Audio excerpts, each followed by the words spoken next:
अभी तक अगर आपने इस चैनल को सब्सक्राइब नहीं किया तो जल्दी से सब्सक्राइब कर लीजिए और बाजू में बेल आइकन को ऑन करके न्यू लेटेस्ट वीडियो हासिल कर लें। तो आइए आज की इस वीडियो में मैं आपको बताऊंगा, जो लोग व्हाट्सअप यूज़ करते हैं, जितने भी लोग व्हाट्सअप यूज़ करते हैं, इनके लिए आज एक अच्छी इन्फॉर्मेशन, अच्छी खबर है कि होता है ऐसा है कि कभी हम व्हाट्सअप यूज़ करते हैं और कभी काफ़ी टाइम पहले का मैसेज हम ढूंढ नहीं पाते।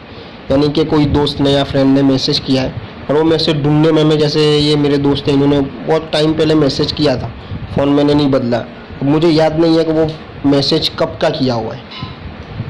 तो इसके लिए शॉर्ट तरीका है कि आपको उस मैसेज का कोई भी एक वर्ड याद होना चाहिए।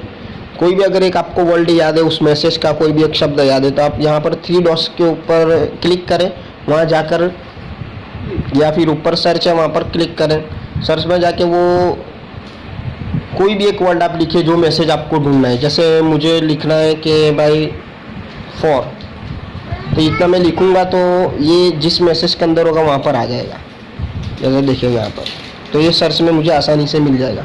जैसे मुझे लिखना है मैक, देखिए ये कॉन्टैक्ट तो आ जाएगा, ये कॉन्टैक्ट है, लेकिन इसके नीचे जब हम क्लिक करेंगे तो वहाँ पर वो मैसेज आ जाएगा जहाँ पर हमें वो मैसेज ढूंढना था, जो वर्ड हम ढूंढना चाहते हैं वो व्हाट्सअप का मैसेज आसानी से मिल जाएगा।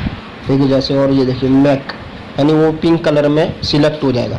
इसी तरह अगर आपका कोई पर्सनल कॉन्टैक्ट है, जैसे ये पर्सनल कॉन्टैक्ट, और पर्सनल कॉन्टैक्ट में भी आप कुछ सर्च करना चाहते हो तो 3 डॉट पे क्लिक करके यहाँ पर सर्च करें और वहाँ पर आप लिखें मैक। जैसे यहाँ पर मैं सर्च करूँगा तो वहाँ पर आ जाएगा। देखिए जैसे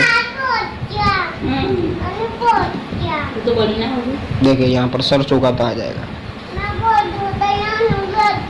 इसी तरह व्हाट्सअप में आप कोई भी वर्ड सर्च करके अपना पुराना मैसेज, बहुत टाइम पहले का मैसेज आप सर्च करके उसे निकाल सकते हैं आसानी के साथ, तो आपको मदद हो जाएगी। तो आपने अभी तक अगर इस चैनल को सब्सक्राइब नहीं किया तो सब्सक्राइब कर लीजिए, ताकि आने वाली न्यू लेटेस्ट वीडियो आपको नोटिफिकेशन के जरिए मिल जाए। चलिए।